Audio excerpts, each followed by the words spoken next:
Hey guys, guess what? I finally saw the live action Bleach movie! I know, right? It's only been out for like, what was that, 11 months, like July of last year or something?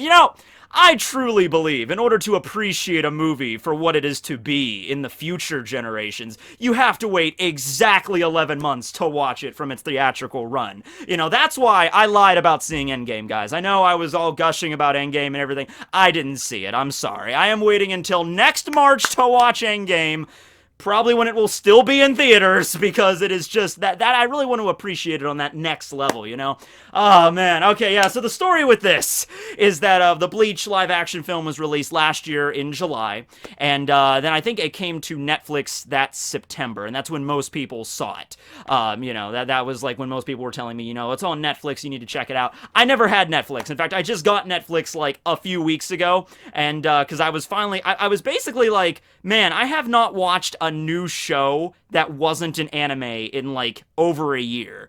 And I'm like, how do normal people watch new shows? I'm like, Netflix. And so I finally got Netflix and I saw it was on there. And the English dub is included on there as well. So I was actually kind of bouncing back and forth between both of those, by the way. That was a handy thing about Netflix. I'm watching it and I'm like, oh, I saw that scene in Japanese. Now I want to see how the English dub did it. So I was like just kind of like bouncing back between scenes, kind of doing it simultaneously. That's how I ended up watching it. But yeah, they did a great job. If you just wanted my opinion on it, I would give it like a 7.5, 8 out of 10. I really enjoyed the movie. I did. Yeah, I wasn't afraid of it, by the way, also. You might be thinking, well, why didn't you watch it when it first came out? It's like, well, it wasn't because I was afraid it was going to be bad or anything. It was just one of those things I just kind of kept pushing off. But I wasn't afraid of it because here's the thing. When it was first released, like the opening weekend, like in Japan, I was on the Bleach subreddit at the time, and sure enough, there was somebody that lived in Japan that actually saw the movie. Or also, I think it also aired at the like the New York. There was like a festival in New York where it aired as well, so they might have been there. But somebody saw the movie like when it was first released, and they were doing like an AMA kind of deal, and people were asking questions about the movie. Now, I wasn't really afraid of spoilers because it's Bleach. Like, I'm very well familiarized with the source material. So I was like, spoiler alert, there's this kid named Ichigo, and he becomes a shinigami. Whoa! I didn't see that coming. Wait, whoa, no. There's also a place called the Soul Society. Alright, you are blowing my brain here with these spoilers. You need to stop. So, I knew from just the trailer, they were adapting the substitute arc. You see Renji, you see Byakuya, you see Grand Fisher, you see Rukia and Ichigo in the trailer. So I'm like, okay, yeah, that they're just going to adapt the substitute arc. What I was curious about was how self-contained they were going to make this. Were they going to make it like, okay, this is just the story of Ichigo fighting Grand Fisher, and we're going to keep this as limited as possible because we're not sure if there's going to be a sequel. Like, if we're going to do a sequel where we're going to the Soul Society arc or beyond that to like the Arrancar arc or anything, so we're just going to keep this in its little box. Or they were going to keep it more open-ended, like they were going to end the movie with like Ichigo and his friends jumping through the Senkaimon, and it's just like, alright, moving on to the Soul Society. So I was under the assumption they were going to do the former. They were just going to be like, alright, substitute arc, maybe an open-ended sort of ending, and then, moving on if there's going to be a sequel. And that's pretty much what they did.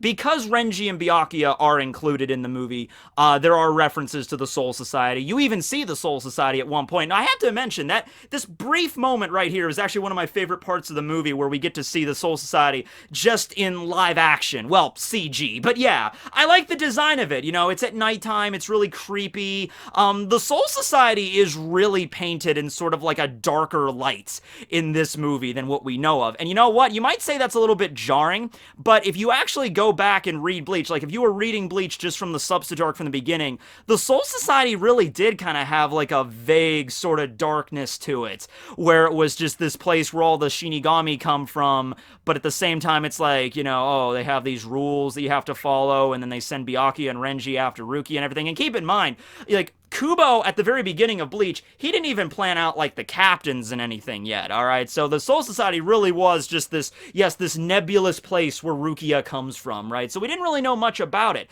So the Soul Society in this movie, we only get to see it for this one panel, but we see the Senzaikyu and the tower and everything, but we also see these giant pillars sticking out of the Seirete, which represent the different squads, like, headquarters. And I thought that was a nice touch. I liked it.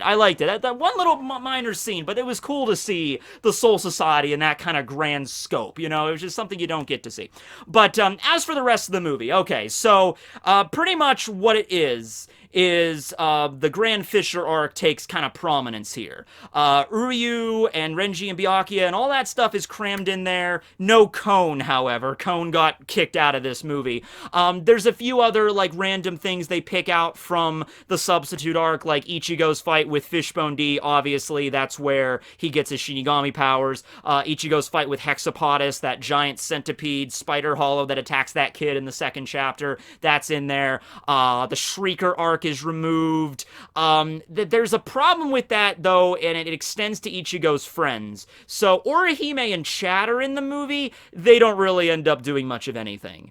They do pretty much as Keigo does and Tatsuki does, in the sense that they're basically just Ichigo's friends at school. Because you're removing the Shrieker arc, you don't get development from Chad's, part, because they do kind of have the scene where Uryu does the contest where he breaks the hollow bait and then the hollows show up, but it's not on the same level. It's not like a contest where you have, like, Bulbous G attacking Chad and he has to team up with Karin to fight it. You don't get to see the moment with Orihime and Tatsuki fighting Numb Chandelier. Like, that doesn't happen, okay? So, if you were fans of Orihime or Chad, I know it's kind of a joke because later on in the series they don't really do much of anything, but if you were fans of them in the Substitute arc, which they had a lot going on in the Substitute arc, they were like the main cast in the Substitute arc, they don't focus on them all too much. But they're in the movie, so it's not like they forgot about them, right? When it comes to, like, Orihime and her Shun Rika and everything, yeah, that doesn't happen. Chad doesn't get his arm. There's a thing at the end where it's like, oh, they're aware that Ichigo's a Shinigami, so it's like they find out about this stuff, but they don't get their own individual powers, okay? So that's one big difference right there. When it comes to Uryu gets more screen time than them, and he has his Quincy powers. He's not treated like just a regular, classmate of Ichigo's. He is a Quincy. He does the contest thing. It's just, there's so much other stuff going around right now that the Uryu and Ichigo rivalry thing, that doesn't exist. Like, you have the one moment where he confronts Ichigo, kind of the same way he did in the manga and in the anime, where he's like, I am a Quincy. You are a Shinigami. We are destined to fight. But all this other shit with Grand Fisher goes on, and then Renji and Byakuya are there, and Rukia is getting taken away, and that's really more of the heavy focus here. So Uryu, honestly, like, Uryu and Ichigo just kind of make up and become sort of friends. There's not like this visceral hatred that Uryu has for him. He has it in kind of like one scene. Uryu kind of like saves Ichigo from Renji before they even meet, so the timelines are a little messed up here, where what happens is Renji goes to the world of the living, pretty much right after Ichigo gets his powers to check to see what's going on, and then Ichigo and Renji have a little bit of a confrontation. Uryu just fires an arrow, and Ichigo's like, whoa, what was that? And then Renji leaves, and then later, that's when Uryu confronts Ichigo, so there's that. Oddly enough, Ichigo goes to Uryu to try to figure out how to get to the Soul Society, because there's this whole thing when Rukia gets she leaves, because Renji and Byakuya are there, and Renji and Byakuya, by the way, they appear way more than just once. Alright, it's not like in the manga where they just show up at the very end of the Substitute arc to bring Rukia back. No, they pop in and out of the living world like a few times in this movie. And so, Ichigo's like, oh, Rukia's gone. She must have gone back to that Soul Society place. I need to figure out how to get there. And he goes to like a McDonald's to just like, where's Uryu? There's Uryu at the McDonald's. And just, how do I get to the Soul Society? And Uryu's just like, kind of, getting there ahead of yourself, aren't you there, Skippy? Well, I don't know how to get there, but I know who does. So, yeah, that's Ichigo and Uryu's relationship. And if they team up at the end of the arc to fight against Grand Fisher, kind of like they did against the Menos Grande during the Hollow contest. See, the Grand Fisher in this movie is basically treated like the Menos Grande, where Grand Fisher is like a major threat, like to the point where, like when Byakuya comes back and, Ichigo's there and Rukia's like in trouble and everything, they're basically like, oh yes, well, if you kill the Grand Fisher, everything will be forgiven. Like, the Grand Fisher is supposed to be like this major badass hollow in the eyes of the Soul Society. It's like, yeah, if you, like, that's the reason Rukia even kind of went to Karakura Town to begin with. It was to hunt Grand Fisher, because when Rukia first appears in Ichigo's room, like in the very first scene there and everything in the anime and stuff, when Ichigo and Rukia first meet, she's like, oh, it's a hollow. Is it the Fisher? No, it's the Fishbone. So it's like, okay, so Grand Fisher is basically like a Menos Grande. Like, it would be like if like an Orang car just appeared in the middle of Karakura Town. Like, Shinigami would be getting on that. Like, holy shit, there's an Orang car in town. We need to get there. That's kind of like how they treat Grand Fisher in this. And Grand Fisher, to be fair, I mean, he wasn't like a weak-ass hollow. He was just like, he was a really tricky kind of hollow. He was really strong. He was, for a regular-ass hollow, and he could hide his presence, and that's why he was so dangerous, and he eluded capture from the Shinigami for like 50 years or some such, and I think he killed like a few Shinigami, like a few low-level grunts along the way. So he was, he was known to be a threat, but he wasn't the kind of threat that you would have to get like a captain involved on it or something. Grand Fisher is released in Karakura Town. Send the captains. We need to, like, it was nothing like that. In this movie, he's kind of a little bit more like that, which makes sense because, it's a movie. You only had like 2 hours or something to work with. You can't have like, okay, you need to have like this big giant monster, and he's the, Grand Fisher's the one that killed Masaki. So, you had to have that, right? It wouldn't make a lot of sense if it's like Grand Fisher dies 30 minutes into the movie, and then and then the Gillion appears at the end. I mean, I guess you could have done that. That's more budget for you. And also the fact that it's just like, just keep Grand Fisher the main hollow threat throughout the movie, right? And that's mostly what they do with it, right? So Ichigo and Ryu team up, and kind of at the climax there, they have this really bitchin' fight against Grand Fisher. It is a pretty sweet fight. And then Ichigo has this moment where he takes out his sword and, like, does this flip in the air, and he remembers his mom and everything, and he's like, ah! And he stabs and kills Grand Fisher, and it's a good moment. Grand Fisher, by the way, of course, doesn't die in that scene, but here, why not, right? Just get rid of him. It's fine. It's a good moment, okay?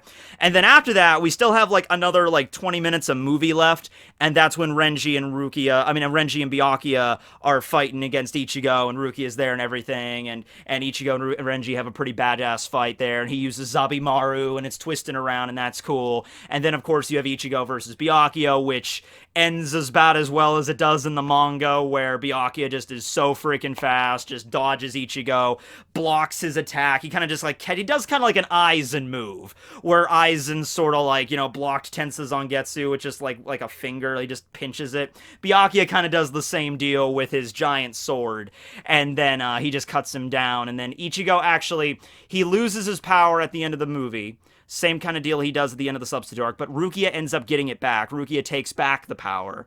And then also Rukia wipes Ichigo's memories, so he can't remember her at all. But at the last scene of the movie is kind of like a callback, like a reference. Like, he looks in his notebook and he sees something that Rukia wrote in his notebook when she was still there, and Ichigo kind of like smirks at it, like, like he still kind of remembers. So that's where the movie ends. Like I said, it's not like directly leading into a sequel, because in the context of this, it's like Rukia got her powers back. She's going back to the Soul Society, which is her home. Grand Fisher's defeated. Ichigo's back to being what he was before. So it's sort of like the status quo is returning, but then at the very last minute, it's just like, oh yeah, there's something that could lead into a sequel.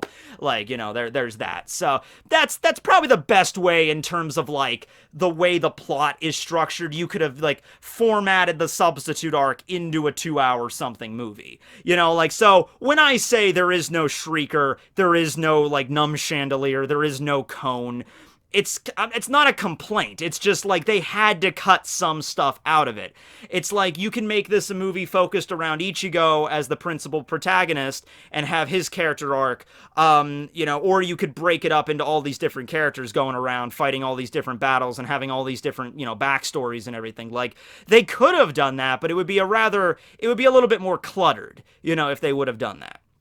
I mean, then again, the only people that are really, I think, gonna watch this are the diehard Bleach fans. I think that's what it was mostly aimed at, of course. I mean, it was announced right at the end of Bleach, and so if you're a diehard Bleach fan, you're gonna be the main audience for this. So if that's the case, if they were just going to fit in Chad's fights here, you can abridge it, bridge Rukia, bridge Orihime and everybody's stuff and developments, and have Conan there. Like, you throw it in and just like, yeah, we know what's going on, all right? We know the deal with Chad's power. We don't need you to explain every little last detail of it. Explain his backstory with his abuelo and everything, and have like a 15 minute fight with Shrieker or whatever, and then we can figure out Chad's backstory, and then the same deal with Orihime. We could have done that. So moving on to the cast of the movie, the actors and actresses did an amazing job here. I can't really think of any particular portrayal that was off or anything. Like I said, even like Orihime and Chad's characters that don't really appear all that much. I mean, Chad looks and acts like Chad. Orihime looks and acts like Orihime. I mean, she doesn't have huge boobs, but that's okay. It's all right. It's live action. You know what?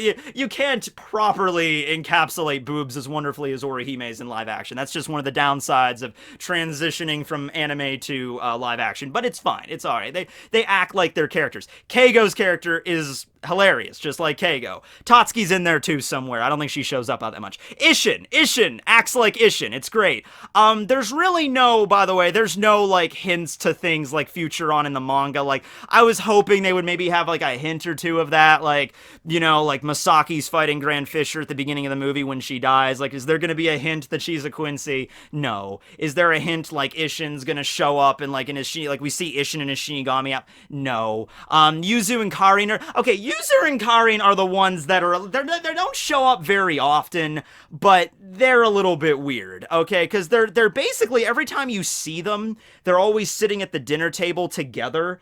And they always like talk at the same time because they're twins, and so they just that's a little bit freaky. Because Yuzu and Karin, I think the only time we see them are like they're only in like a few scenes. They're not in very many scenes, and every time we see them, they're always at the table, and it's just like, hey, are you ready to go to Mom's grave today? Yeah, we are. Yeah, we are. It's like this disturbing. Like, they don't really have personality in and of themselves, right? So that's one thing that's a little off there. But it's not like you're not going to watch Bleach to learn about Yuzu and Karin in the substitute arc, right?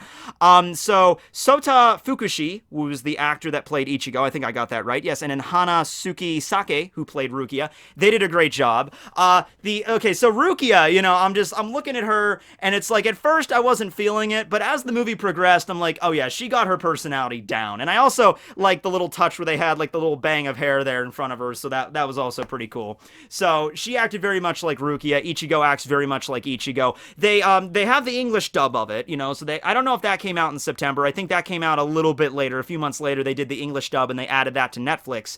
But they got Johnny Yong Bosch to reprise his role as Ichigo, so that was great. They did not get Michelle Ruff for Rukia. They got Cassandra Morris, who does a lot of work in like video games and stuff. And the thing, because I'm a big fan of Persona 5, and she plays Morgana in Persona 5.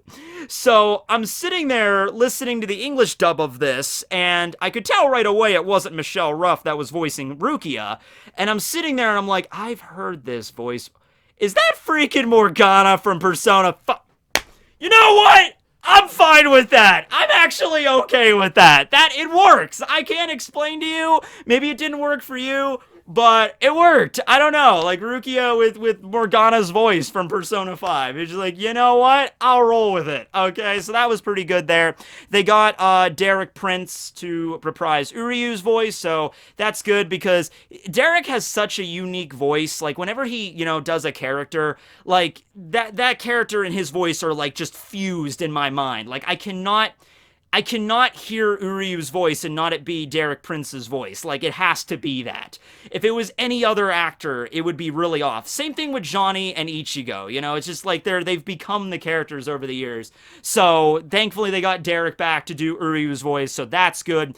Urahara. So, they got Doug Erholtz back to do Urahara. I believe in the anime, he didn't start voicing Urahara until later on in the series, like around the episodes like 200 or whatever.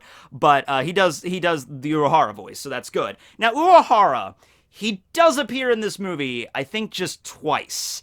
And it was pretty much just to drop exposition or just tell a character something, and it was good to see him. He doesn't get into the thick of it. He doesn't show up with his cane. You don't see Benahime. You don't see anything like that. He's really just like the mysterious guy that lives in town. He doesn't run a candy shop in this, because that's the funny thing. He's like this ex-shinigami captain that's just running a little candy store in Japan. But no, he runs like a freaky kind of trinket Halloween shop, where there's like all these weird statues and everything, like all this like occult kind of crap. That's kind of what he runs, or like a thrift store or something, right? And so every time we see him, it's all really creepy in the Urahara shop, and he's just there like looking at his merchandise. But he's wearing the hat, he's got the outfit and everything, so he looks and acts and speaks like Urahara. It's just he doesn't really have a lot of scenes. The first scene is with Rukia, where she goes to pick up some stuff from him, just like she did in the anime, like refill on her batteries and everything. And Urahara is just kind of like, oh well, I hope the Soul Society don't find out what you did, and he like flickers his fan. And then later, when Rukia disappears, Ichigo thinks she went back to the Soul Society, so he's trying to find a way to the Soul Society. He goes to find Uryu, and then Uryu's like, I don't know how to get there, but I know who does. He's an ex-captain of the Soul Society. And I'm like, all right, Uryu, I don't know how you know that, but okay. So that was one of little random moments like that are like, all right, Uryu, there's no way you should really know that, but okay. So Ichigo then goes to meet Uehara, and instead of going to the Soul Society, instead of going down that road with it, we kind of go down the other road with it, where Uehara's like, oh, she probably didn't go back to the Soul Society. If she would have been executed almost immediately. No, she's probably still here in the living world. In fact, there's one particular portal that the Shinigami love to use in this area, so I'll tell you where it is. And then Ichigo runs off, finds Rukia, there's Byakuya, there's Renji, and that's when they kind of come up with this deal of like, I'll eliminate Grand Fisher, and then Rukia will be pardoned or whatever. So that's a little weird kind of crap like that, where they're mixing all these plot lines, like take the Grand Fisher, take the Byakuya, take the Urahara plot threads, and kind of just all mix, and the Uryu, and just kind of mix them all into, you have to figure out a way to make them into one thing, so we have a decent, climax for the movie that's not bouncing around all over the place. So that's what happens there. So I would have liked to see more Uehara, of course, but unfortunately we don't get that. So, in terms of a sequel, is there going to be a sequel? There's no talks for a sequel, as I am currently aware. I went and looked up the box office, the revenue, how well the movie did. It wasn't a flop. It wasn't bad. I think the budget for the movie was like $3.5 million. This is American dollars, of course. And in Japan, I think it grossed like a $4.4 million box office thing. It was like 493 million yen or something like that. So it made back the money that it spent. Obviously, this is a CG-heavy movie because of all the hollows. By the way, all that stuff looks good. That's my main gripe with a lot of anime movies that are brought into live action, okay? I have a problem with that because, first off, don't act like you have to do that. Don't act like that's the obvious next step. Like, an anime is really popular, so the obvious next step is to make it live action. I've never looked at it like that. I've never viewed it like that. It could be its own little thing. Like, the anime is successful over here. Like, Seven Deadly Sins is really popular right now. That doesn't mean, like, the natural next step on that ladder is, well, we need to get a Seven Deadly Sins live action movie. Who's gonna play Meliodas? I don't know. Who could play Meliodas? You have to be short. You'd have to be blonde. Give me a wig. I could do it. I don't know. No, I'll play the voice of Hawk. Yeah, Tekking101 is the voice of Hawk. I think I could do a good job with that. But no, you don't need to do that, all right? So every time a live-action adaptation of an anime comes out, I'm always immediately sketchy. I've never been someone that's like, oh wow, live action Dragon Ball movie, this is gonna be awesome! It's just like all of them, I'm always like, okay now, back it up. It's not a guarantee it's gonna suck, but there's been a lot of ones that kinda suck. You know what I mean? Like, do we have to go back to Dragon Ball Evolution? I know Dragon Ball Evolution, that was more of an American thing, but still, like, it was still Dragon Ball Evolution. You know what I mean? So, there's only a few other live action anime films I really like. The one that I probably liked, this one's also up there now too. Like I said, like 7.58 out of 10 for me. It got like an 80% on Rotten Tomatoes. It's got like a 6 something on IMDb. So it's not a shitty movie. It's not like a tank.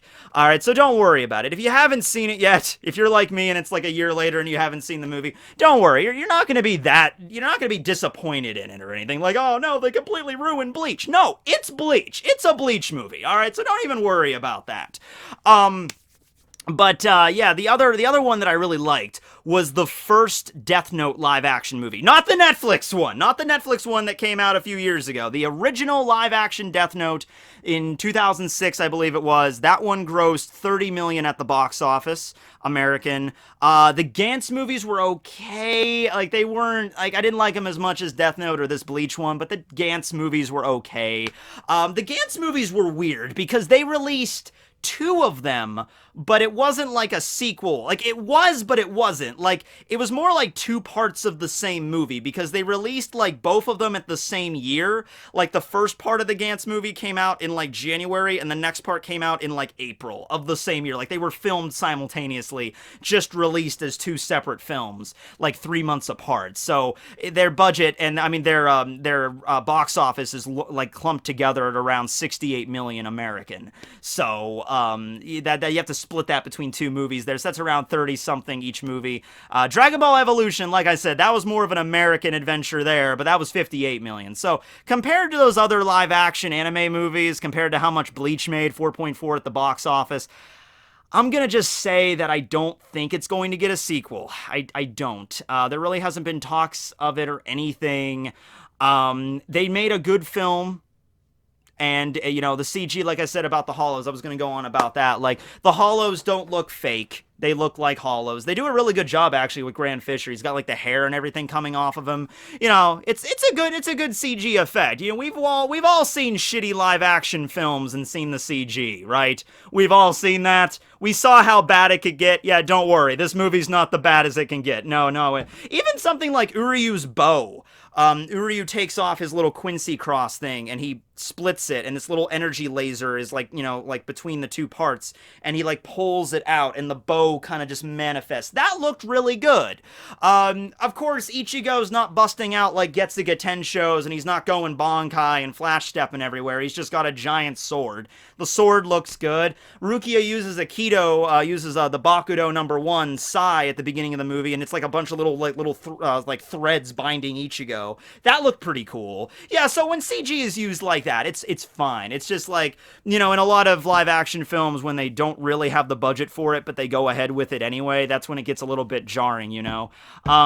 Even like that's why, like, the original Death Note movie, the only real CG elements you really had to have in that movie was Ryuk and the Shinigami. And Ryuk in the first live action film looked like Ryuk, you know? That's what live action films do the best. It's just like, if you're trying to adapt on a completely different world, you know, and there has to be CG like everywhere, and if you really don't have the budget for it, if you don't like have that like Avatar budget where you can craft an entirely new fantasy world, then don't even try it. But series that take place in our world, like Death Note and Bleach in the first arc, you could make that work. Now, that's probably another reason why we're not going to be seeing a sequel of this movie, because I'm trying to think how they could do it. Like, you would first have to spend, like, part of that movie figuring out, like, how Ichigo's going to get his powers back, and you could have the whole thing with Uehara, so that's going to have to be part of the movie there. And then you're going to have to go to the Soul Society, but once you get to the Soul Society, you're going to have to be seeing a lot more CGI, or not even CGI if you're going to just do a closed set. You're going to have to get a certain set for that, because you're no longer just filming in the suburbs. You're filming and you're in like feudal Japan all of a sudden. If you got the captains there, you're going to have the captains do all their crazy, you know, Zanpakuto powers. And like, can you imagine like Toshiro? Like, Toshiro would have to be in the movie. He's one of the most popular characters. You can't just not have Toshiro. He'd be throwing out his Yorimaru and stuff. Like, that would be more costly to do all of that shit. Especially if you were going to do like the final battle between Ichigo and Byakuya at the end of the movie. Like, holy shit, that would cost a crap ton of money. Like, So yeah, I don't think there's going to be a sequel. If there was, and if they could do it right, and they had the budget for it, sure, go for it. If you're going to keep the same cast as this, I'd be all for that. But yeah, I don't think that's going to be the case. But as I said, as this movie just stands the way it is right now, and I'm finally glad I'm getting time to talk about it, I enjoyed it. It was Bleach. Actors did a great job at this. No real complaints there. You know, it's the substitute arc of Bleach, just minus Cone and a few other things, like an abridged, version of that. And, they just mixed some plot threads around. Byakuya looks really cool in this. Renji's a little bit more psychotic in this. Renji has a scene where he first shows up. He's like, well, not when he first shows up, but when he fights, against Ichigo at the end, he does this thing, he lands with his tongue. He's like, ah. So it's like, all right, that's a little bit more crazy than Renji was, but, it works. I think it works. He's a little bit more unhinged and shit. Byakuya looking as cool as ever. That's neat. They have different English voices. They didn't get the same people for that. Renji is voiced by Richard Cancino and Byakuya by Greg Chun. But they both did a really good job of their voices. No problem there. I mean, of course, Byakuya doesn't really speak much. A lot of times, Byakuya is just hanging out in the Soul Society until, the very end, or he's just in the darkness as, the main villain, oh. A lot of times, that is one... Okay, if I was going to say one thing about the movie that doesn't get, it's not a horrible part of the movie, but it is a part that kind of drags a little bit, was there's a few scenes where the characters will go on these long kind of diatribes or monologues and shit. Like when Uryu first met Ichigo and he's on top of the roof pointing a bow at him, threatening him, you're a shinigami. I am known as a Quincy. The shinigami wiped out my tribe. You don't understand, Ichigo. There's another world that humans cannot see. Beyond the realms of things that are unimaginable. The Soul Society looms. He's just going on and on about it, and I'm like, okay, Uryu, you're going a little bit too emo here. Can you scale it back? It's there is a world unseen by humans. I'm like, yeah, we get it. It's the Soul Society. We're here, okay? We know what you're talking about. That's just part of them painting the Soul Society in a much more, messed up, darker, area than what it is now in the series, because it's been very fleshed out in the manga. But if that's, really the only complaint I got, then it's more of a nitpick than anything. But, yeah. That's pretty much my thoughts on it. Thanks you guys for watching. Thanks for being patient, for sitting with all this. Funny fact, every now and then I'll think about making this video. I think it's time for me to finally sit down and watch the Bleach movie. And because the thought has crossed my mind a few times in the last 11 months, and something always comes up to just prevent me from doing it. So I finally watched it, and I was going to film this video yesterday, and my internet died. So...